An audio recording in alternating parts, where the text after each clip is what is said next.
মাহফিলে জিকিরের মাহফিলে আসার বসার তৌফিক দান করেছেন, এজন্য সকলে শুকরিয়া দান করি আলহামদুলিল্লাহ। অসংখ্য অসংখ্য দুরূদ ও সালাম পেশ করছি সরকারে দো আলম নূরে মুজাসসাম শফিউল মুযনবিন রাহমাতুল লিল আলামিন এর কদম মুবারকে আল্লাহুম্মা আমিন। সাথে সাথে আরো অসংখ্য অসংখ্য দুরূদ ও সালাম পেশ করছি নবী পরিবারের আওলাদদের কদম মুবারকে আল্লাহুম্মা আমিন। আজ বাংলাদেশ একটা অশান্তির মধ্যে বিরাজ করছে। কোথায়ও কোনো শান্তি নাই, দেশের শান্তি নাই, মানুষের পরিবারের শান্তি নাই, ব্যক্তি জীবনে শান্তি নাই, সামাজিক জীবনে শান্তি নাই, রাষ্ট্রীয় জীবনে শান্তি নাই, কোথায়ও কোনো শান্তি নাই। শান্তি কোথায় পাওয়া যাবে? মাহবুব বলতেছেন আলা বিযিকরিল্লাহি তাতমাইন্নুল কুলুব। সুবহানাল্লাহ। শান্তি চাও তাহলে আমি আল্লাহর জিকির করো, এই জিকিরের মাধ্যমে তোমাদের অন্তরে শান্তি আসবে। সুবহানাল্লাহ। শান্তি দেওয়ার মালিক কে? আল্লাহ। যে আল্লাহ আমাদের হায়াতের মালিক, যে আল্লাহ আমাদের রিজিকের মালিক, আমাদের মৌতের মালিক, কুল কায়নাতের মালিক, সে আল্লাহ বলতেছেন শান্তি যদি পেতে চাও আমি আল্লাহর জিকির করো। মানুষ আল্লাহর জিকির ছেড়ে দিয়েছেন। আল্লাহর জিকির ছেড়ে দেওয়ার কারণে মানুষের জীবনে শান্তি নাই, মানুষের ব্যক্তি জীবনেও শান্তি নাই, পারিবারিক জীবনে শান্তি নাই, সমাজ জীবনে নাই, রাষ্ট্র জীবনেও নাই, কোথায় কোনো শান্তি নাই। জিকির শুধু মাসে বা সপ্তাহে বা বছরে কোনো সময় বা দৈনিক কোনো সামান্য একটু সময় একটু জিকির করলেই যে আপনার দায়িত্ব শেষ হয়ে গেছে তা নয়। আল্লাহ তাবারক ওয়া তাআলা বলেন জিকির কেমন ভাবে করতে হবে। আল্লাহ বলেন উযকুরুল্লাহ যিকরান কাসীরা লাআল্লাকুম তুফলিহুন। সুবহানাল্লাহ।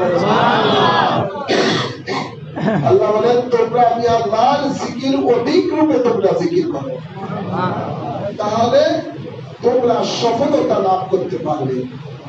আমরা তো দুনিয়ার সফলতার জন্য আল্লাহর জিকিরকে ছেড়ে দিয়েছি, কত কষ্ট করতেছি দুনিয়া কিভাবে সফলতা লাভ করা যায়। মাহবুব বলেন সফলতা যদি পেতে চাও, দুনিয়ার সফলতা, আখিরাতের সফলতা, ইহকালের শান্তি, পরকালের শান্তি যদি পেতে চাও অধিক রূপে আমি আল্লাহর জিকির করো। সুবহানাল্লাহ। অন্য আয়াতে আল্লাহ বলেন ওয়াতুসাব্বিহুহু বুকরাতাও ওয়া আসীলা। সুবহানাল্লাহ। তোমরা সকাল সন্ধ্যায় আমি আল্লাহর তাসবিহ পাঠ করো, সুবহানাল্লাহ, আমি আল্লাহর জিকির করো। কোরআনে পাকে আরো ইরশাদ করেন আল্লাহ বলেন যে তোমরা আমি আল্লাহর জিকির করো, যদি আমি আল্লাহ তোমরা জিকির করে দুনিয়াতে আমি আল্লাহকে জিকিরের মাধ্যমে স্মরণ করো, আমি আল্লাহ তোমাদেরকে স্মরণ করব। সুবহানাল্লাহ। আল্লাহ বলেন ফাযকুরুনি আযকুরুকুম। বান্দারে তোমরা আমাকে ইবাদতের মাধ্যমে স্মরণ করো, আমি আল্লাহ তোমাদেরকে লাভ ও খায়নি থেকে মাগফিরাতের মাধ্যমে স্মরণ করব। সুবহানাল্লাহ। আর আমরা আল্লাহর স্মরণ ছেড়ে দিয়েছি, শুধু দুনিয়ার পিছনে দৌড়াচ্ছি তো দৌড়াচ্ছি। এই দুনিয়াটা আমাদের চিরজীবনের জন্য, চিরকালের জন্য স্থায়ী জীবন নয়। আমাদের পরে এই জীবনের, দুনিয়ার জীবনের পরও আরো জীবন আছে। এই দুনিয়াটা একটা ক্ষণিকের জিন্দগি।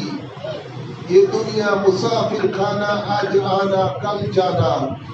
এই দুনিয়াটার জীবনটা হলো একটা মুসাফিরের জীবন, আজ এসেছেন কাল চলে যাবে। দুনিয়া থেকে বিদায় নিয়ে কোথায় যাবেন? আপনাকে চলে যেতে হবে আরেকটি জগতে, যে জগৎটা হলো গায়বী জগৎ। সেই জগতের নাম হলো আলমে বরজখ। আলমে বরজখের জিন্দেগিটার সময় হলো কিয়ামত পর্যন্ত। আলমে বরজখের জিন্দেগিটার মধ্যে যদি আপনার কবরকে জান্নাতের বাগান বানাতে চান, তাহলে দুনিয়াতে অধিক রূপে আল্লাহর জিকির করেন। আল্লাহ যিকরান কাসীরা লাআল্লাকুম তুফলিহুন। আপনার সফলতা জীবনে আসবে, কবরের সফলতা আসবে অধিক রূপে আল্লাহর জিকিরের মাধ্যমে। আল্লাহ কবুল করুন, আমিন। হ্যাঁ আমার আমরা যদি আল্লাহকে স্মরণ করি, আল্লাহ আমাদেরকে স্মরণ করবে। 18,000 মখলুকাত আল্লাহ সৃষ্টি করেছেন, 80,000 মখলুকাত কমবেশ আল্লাহ সৃষ্টি করেছেন। প্রত্যেক মখলুকই আল্লাহ জিকির করেন, কিন্তু আল্লাহ কোন মখলুকের ব্যাপারে এটা বলে নাই যে আমি আল্লাহ জিকির যখন তোমরা করছো আমি আল্লাহ তোমাদের জিকির করবো। এটা কোথায় আল্লাহ বলে নাই। শুধুমাত্র আশরাফুল মখলুকাত নবী পাকের উম্মত যারা তাদের ব্যাপারে আল্লাহ বলেছেন যে আমি তোমরা যখন আমি আল্লাহর জিকির করবা আমি আল্লাহ তোমাদের জিকির করবো। সুবহানাল্লাহ।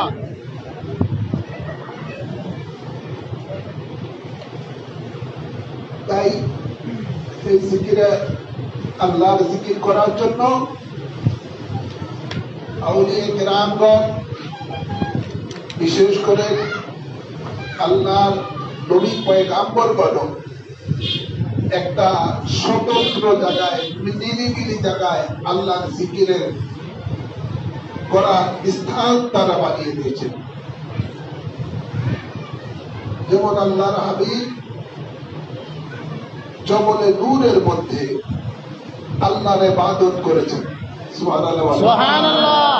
নূহ আলাইহিস সালাম সেই আপনার তুর পাহাড়ে আল্লাহর জিকির করেছেন।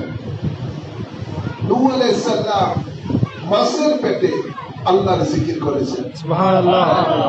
বিভিন্ন পয়গাম্বর বিভিন্ন ভাবে আল্লাহর জিকির করেছেন। তাই আউলিয়া কেরামেরও তার আশিকানদেরকে একটা ভিন্ন একটি জায়গার মধ্যে, যে জায়গার মধ্যে শুধু আল্লাহর জিকির হবে, আল্লাহর তাসবিহ হবে, তরিকতের জিকির আজকার হবে, মুরাকাবা মুশাহাদা হবে, সেই জায়গাটা তারা নাম দিয়েছেন খানেকা। সুবহানাল্লাহ। যেখানে আল্লাহর জিকির করা হয়। আপনারা অত্যন্ত ভাগ্যবান যে আপনারা সেরকম একটা জায়গা আমি গুনাহগারের নির্দেশে আপনারা তৈরি করেছেন, খানকা শরীফ। এই খানকা শরীফের মধ্যে শুধু সুন্দর করে সাজানো হবে না, টাইলস লাগানো হবে না। এই খানকা শরীফের খোরাক হলো জাকিরাতগণ, যারা আল্লাহর জিকির করবেন তারা আসতে হবে খানকাতে। খানকাতে আসলে আপনি যে মুর্শিদের মাধ্যমে বায়াতে রাসূল দিয়েছেন সেই মুর্শিদের একটা রুহানি ফয়েজ আপনার এই খানকায় আসলে আপনি সেটা পেয়ে যাবেন। সুবহানাল্লাহ। মুর্শিদ আপনার জাহিরি ভাবে নাই, কিন্তু আপনার বাতিনি ভাবে আপনার মুর্শিদ আপনার কাছে থাকবেন। তাই আপনার খানকা শরীফে আসতে হবে। খানকা শরীফে এসে আপনি যখন জিকির করবেন, আল্লাহর ওলি যেখানেই থাকুক না কেন আপনার উপরে একটা তাওয়াজ্জু বাতিনি একটা ফয়েজ আপনার কলমের মধ্যে আসবে, সুবহানাল্লাহ, দিকে আসবে। সুবহানাল্লাহ। তাই আপনাদের সকলকে বলবো সাপ্তাহিক মাসিক জিকির করুন আপনারা অবশ্যই খানকা শরীফে এসে করবেন। এই খানকা শরীফ যেন সব সময় কোরআনের তেলাওয়াত, এই কোরআনের তেলাওয়াত হলো আল্লাহর জিকিরের মধ্যে অন্তর্ভুক্ত। সুতরাং আপনাদেরকে যে আমি নির্দেশনা দিয়েছি এই খানকা শরীফের মধ্যে একদিকে খানকার জিকিরও চলবে, তরিকতের তালিম চলবে, অন্যদিকে কোরআনের আলো, কোরআনের তেলাওয়াতও চলবে। সুবহানাল্লাহ। তাই এই মাদ্রাসা, এই খানকা শরীফে হাফিজিয়া মাদ্রাসারও কাজ চলছে এবং আলহামদুলিল্লাহ ইতিপূর্বে এই মাদ্রাসা থেকে হাফেজে কোরআন বের হয়েছে। আজকেও একজন হাফেজে কোরআন দস্তরবন্দি হবেন আলহামদুলিল্লাহ। আল্লাহ তাবারক ওয়া তাআলা কোরআনে পাকে ইরশাদ করেন, ইন্নাল হাসানাতি ইউযহিবনা সাইয়্যাত। আল্লাহ বলেন নিশ্চয়ই আমি তোমাদের নেকের দ্বারা তোমাদের গুনাহগুলিকে মিটিয়ে দেই। সুবহানাল্লাহ। এই যে বড় একটা নেকের কাজ আপনারা আঞ্জাম দিয়ে আসতেছেন, এই মাদ্রাসা, হাফেজিয়া মাদ্রাসা এবং খানকা শরীফ, নিঃসন্দেহে এটা একটা সদকায়ে জারিয়া ইবাদত। সুবহানাল্লাহ।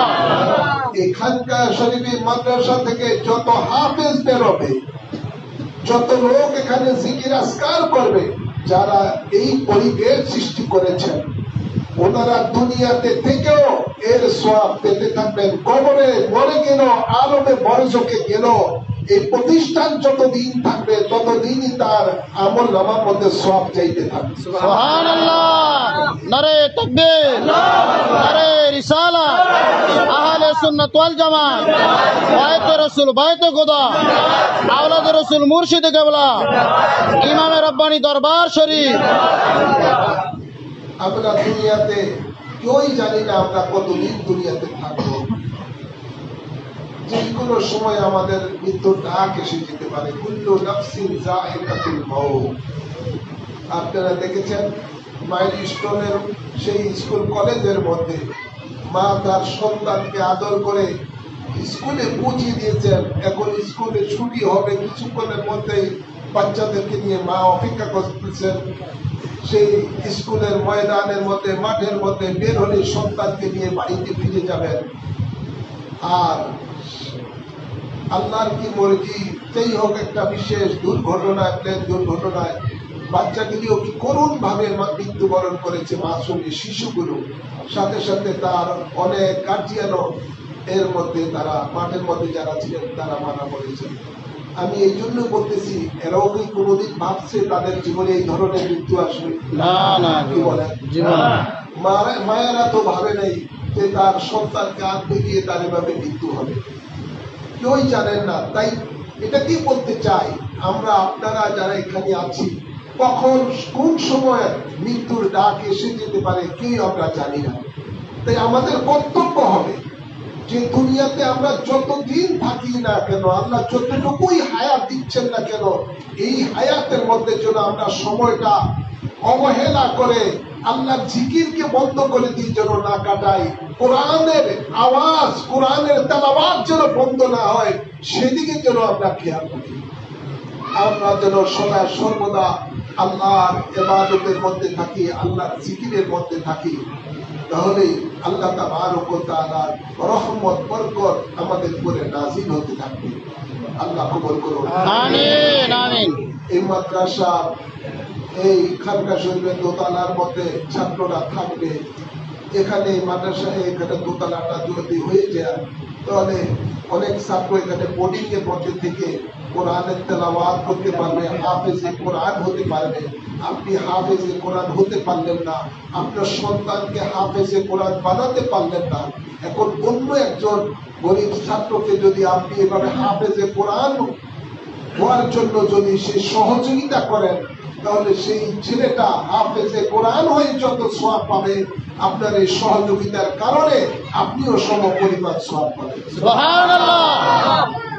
সম্পদ আপনি মরে গেলে আপনার কবরে যাবে না, সব আপনার ওয়ারিসগণ ভোগ করে নিয়ে যাবে, কিন্তু ওই সম্পদ শুধু আপনারই থাকবে যে সম্পদ আপনি আল্লাহ রাহে ব্যয় করে গেছেন, সুবহানাল্লাহ। কোরআনের জন্য ব্যয় করে গেছেন। কোরআনের জন্য ব্যয় করা মানে আল্লাহর জন্য ব্যয় করা, এটার কোনো লস নাই, এটা আপনারই থাকবে এবং এর সাজা আপনি কবরে গেলেও পাবেন। সুবহানাল্লাহ। অন্য সম্পদ যত আপনি দুনিয়াতে রেখে গেছেন, এগুলো কোনো আপনার জীবনে কাজে আসবে না। ওই সম্পত্তি আপনার জীবনে কাজে আসবে কবরে, আখিরাতে।